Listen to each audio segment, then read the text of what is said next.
Ако на някой не му е ясно защо са толкова опасни горските пожари, демонстрирам. Това са борови иглички. Ето колко малко борови иглички са това. Едно клонче.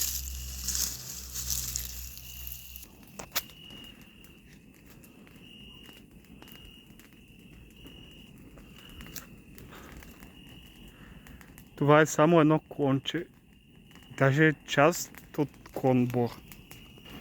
Даже е част от клончето на един бор.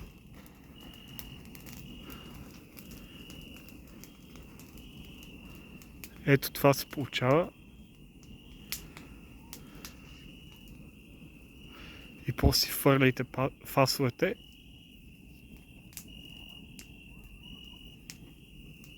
Това е само от частичка от върха на едно клонче на бор. Представете си цяла гора от борове.